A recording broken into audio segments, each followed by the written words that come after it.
When I first moved into the apartment, I thought I'd gotten lucky. It was a small two-bedroom unit tucked behind a row of old brick houses just off campus. The rent was cheap, almost suspiciously so, but as a broke college student, I didn't dare question it. I just needed somewhere close enough to classes where I wouldn't spend half my life commuting. My housemate was a guy named Daniel. He was quiet, neat, and distant. He wasn't rude, just hard to read, like he lived behind a layer of fog I could never quite push through. We met only twice before move-in day, once when the landlord introduced us, and again when he handed me a spare set of keys. Both times he seemed polite enough, but something about him didn't sit right with me. Still, I told myself it was fine. People are quirky. We'd probably just be high-and-by roommates. I could live with that. The first week passed uneventfully, but I couldn't shake the strangeness of the apartment itself. The building was old, creaky pipes, thin walls, and floors that groaned at the lightest step. At night, I often heard faint thuds or scraping sounds from Daniel's room, but I brushed it off as him moving furniture around or staying up late. Then there was his closet. I didn't notice it right away. One evening, Daniel was out, and I had to borrow a jacket for a quick walk to the corner store. He had offered once before, saying, "If you ever need something warm, grab one from my closet." So I went in. The closet was deeper than it should have been, almost like it pushed further back into the wall. At first, I thought it was just a trick of the shadows, but when I reached in for a jacket, my hand brushed against something cold. Wood, maybe, or metal. It didn't feel like part of a wall. When I leaned closer, I saw faint lines etched in the far panel. Not cracks, lines, like the outline of a door. A chill ran through me, but I laughed nervously to myself and grabbed the first jacket I saw. Old houses, always weird carpentry. Still, the feeling stayed with me long after I left his room. Over the next few days, I noticed little things. Daniel never seemed to use his closet. He wore the same few shirts on rotation, always washed and folded neatly. And whenever I was in the living room, I'd sometimes hear him pause in the hallway, right outside his own door, before going in, like he was listening for something. One night, around 2 a.m., I woke up to the sound of a heavy thud. Not from upstairs, not from the street outside, from inside the apartment.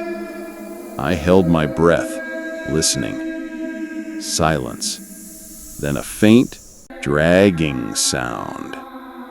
It seemed to come from Daniel's room. I told myself not to overthink it. People stay up late, people drop things, people move furniture. But the next morning, when I saw Daniel at the kitchen counter, his hands trembling slightly as he poured coffee, I couldn't shake the image of that closet door etched into the wall. It wasn't just storage.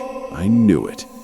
And that night, when I walked past his room on the way to mine, I stopped. The closet door was open, just a crack. Just enough for me to see the faint darkness beyond. Too deep, too hollow. I swear, I saw something move. And for the first time since I moved in, I wondered if living here had been a terrible mistake. I tried to convince myself I had imagined it. That crack in Daniel's closet, the shadow that shifted. Maybe it was just headlights sweeping across the window or the way the moonlight fell through the blinds. But once you see something like that, you can't unsee it. For the next few days, I avoided his room as much as possible. We barely spoke anyway. Daniel wasn't unfriendly, but he was always distracted. He came and went at odd hours, rarely ate meals with me, and whenever I tried to make small talk, he he would smile politely and excuse himself. Yet the apartment itself felt like it was tightening around me. At night, the sounds grew louder. That dragging noise returned, sometimes followed by faint knocks, slow, deliberate, like someone tapping wood deep inside the walls. Sometimes I'd wake up and hear whispers.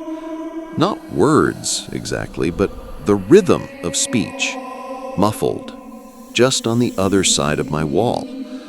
And every single time, when I pressed my ear closer, it came from Daniel's room.